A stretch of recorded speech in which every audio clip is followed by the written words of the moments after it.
Dear students, आज हम subject code EE 203 में, जो कि हमारा basic electrical engineering and materials है, इसमें हम यूनिट 9 कंडक्टिंग मटेरियल्स डिस्कस करेंगे। इस कंडक्टिंग मटेरियल्स जो हमारी यूनिट है, इसमें हम आज पढ़ेंगे रेजिस्टिविटी यानी कि प्रतिरोधकता। 9.1 है ये, और 9.2 में हम जो है फैक्टर्स अफेक्टिंग रेजिस्टिविटी को पढ़ेंगे।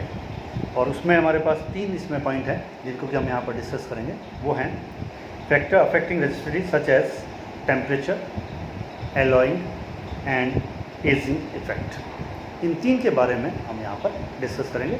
और पहला पॉइंट जो हमारा 9 वाला, पहले हम सबसे उसको प्रतिरोधकता को डिस्कस करेंगे। जैसा कि हम सभी जानते हैं और पहले हमने पढ़ा भी है कि ओम का जो नियम है उसके अनुसार V बराबर I इंटू आर होता है, जहाँ पर कि V जो है वो कंडक्टर के दोनों सिरों के मध्य विभवांतर का मान है, I उस कंडक्टर में बहने वाली धारा का मान है, R उस कंडक्टर का प्रतिरोध का मान है। और ये हमारा ओम्स लॉ कहलाता है, जिसमें कि V इक्वल्स टू IR है। साथ ही साथ हमने पहले ये भी पढ़ा है कि जो रेजिस्टेंस है यानी कि प्रतिरोध जो है किसी भी पदार्थ का, वो डायरेक्टली प्रोपोर्शनल होता है उसकी लंबाई के यानी कि लेंथ के, यानी कि R is proportional to L। साथ ही हमें ये भी मालूम है कि R is inversely proportional to A, यानी कि उसके क्रॉस सेक्शन एरिया के व्युत्क्रमानुपाती होता है। और हम इन दोनों को कंबाइंड करें तो ये फार्मूला हमारा बनता है R is proportional to L upon A। यानी कि अगर मैं प्रोपोर्शनल का साइन हटाऊँ तो ये R बन जाएगा हमारा R बराबर रो L अपॉन A, और ये इसकी यूनिट होगी O। ये हमारा पहला फार्मूला हो गया, यानी कि फर्स्ट इक्वेशन हो गई।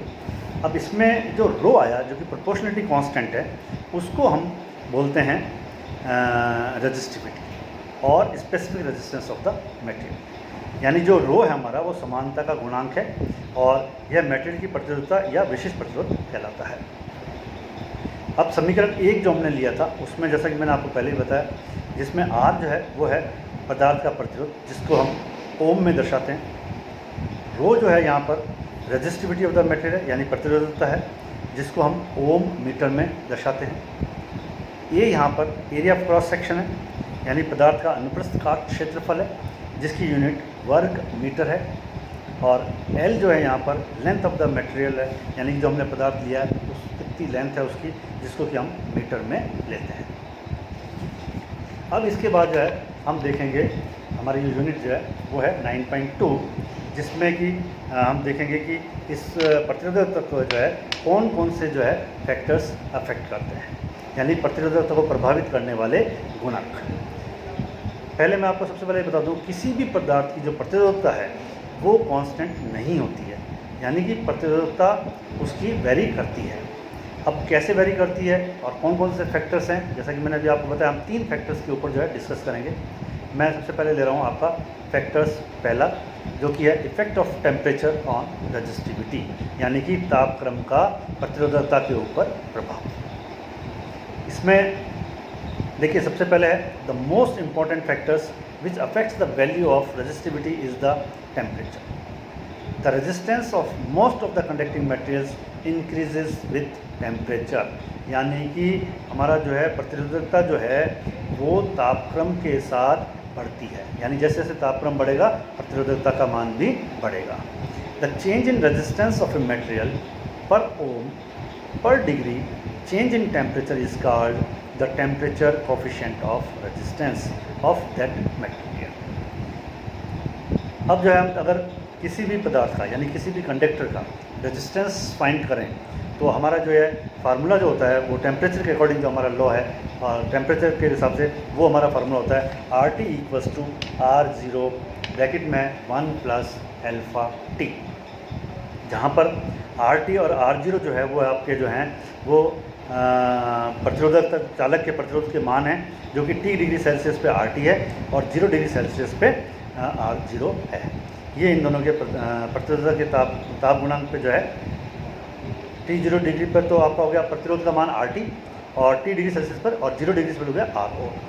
और यहाँ पर जो अल्फ़ा है वो आपका प्रतिरोधकता ताप गुणांक है। अब इसमें जो है ये हमारा फार्मूला मैंने आपको बता ही दिया।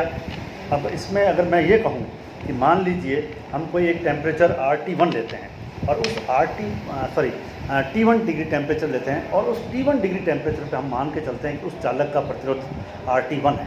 तो अब उसका जो मान देंगे, जो समीकरण अभी ऊपर पर देखा, उसके अनुसार हमारा जो है प्रतिरोध जो होगा RT1 वो होगा RT1 = R0 ब्रैकेट में 1 + अल्फ़ा T1, यानी कि RT की जगह RT1 हो गया और T की जगह T1 टेम्परेचर हो गया। अब यहाँ पर अगर मैं जो हमारा ये समीकरण आया नया वाला तीसरा, और उससे पहले जो समीकरण 2 थे, इन दोनों को अगर अपन डिवाइड करें तो डिवाइड करने पर यानी तीसरे में दूसरे समीकरण का भाग देंगे तो हमारे पास आएगा RT1/RT = हो जाएगा 1 + अल्फ़ा T1/1 + अल्फ़ा T। अब जो हमारा न्यूमरेटर है यानी अंश वाला पार्ट है, इसके अंदर मैं अल्फ़ा T जोड़ रहा हूँ और अल्फ़ा T को घटा रहा हूँ।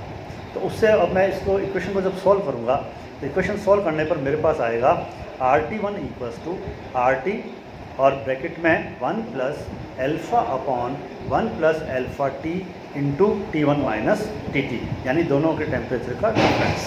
इस तरह से जो है इस फार्मूले से हम जो है किसी भी चालक पदार्थ की चालकता यानी कि प्रतिरोध निकाल सकते हैं T1 टेम्परेचर के ऊपर।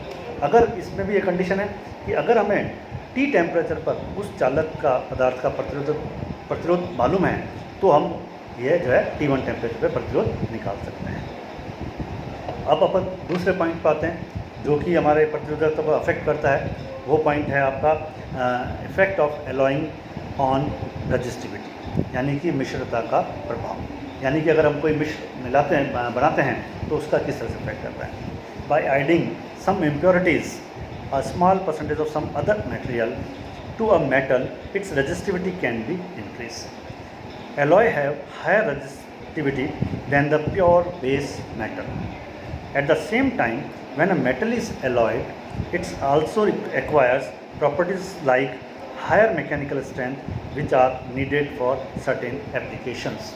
यहाँ पर कहने का मतलब यह है कि अगर शुद्ध धातु में किसी अन्य धातु की कुछ मात्रा मिलाएं तो उसकी प्रतिरोधकता बढ़ जाती है, अर्थात चालकता कम हो जाएगी। चालकता कम होगी लेकिन प्रतिरोधकता बढ़ जाएगी। मिश्रता से पदार्थ के यांत्रिक सामर्थ्य में भी बढ़ोतरी होती है। अब मैं इसमें एक एग्जांपल लेकर आपको बता रहा हूँ। जैसा कि अपन जानते हैं जब हम कॉपर में यानी कि when copper is alloyed with zinc, the alloyed material is called brass. इसके अंदर 60% कॉपर होता है और 40% जो है हमारा जिंक होता है। इन दोनों को मिलाकर के जो धातु बनता है मिश्र धातु वो ब्रास होती है। अब इसमें जो मिश्र धातु में पीतल बना है वो हम जो है कह सकते हैं कि उसका जो यांत्रिक सामर्थ्य होगा वो बढ़ जाएगा। अब इनके जो उपयोग हम किस तरह से देख लेते हैं वो इस तरह से है। इस प्रकार प्राप्त मिश्र धातु पीतल की प्रतिरोधकता बढ़ जाती है, अर्थात चालकता 4 गुना कम हो जाती है, परंतु यांत्रिक सामर्थ्य में कॉपर की तुलना में बढ़ोतरी हो जाती है। यानी कि जो टेंसाइल स्ट्रेंथ है या मैकेनिकल स्ट्रेंथ है वो आपकी जो है उसमें बढ़ जाती है।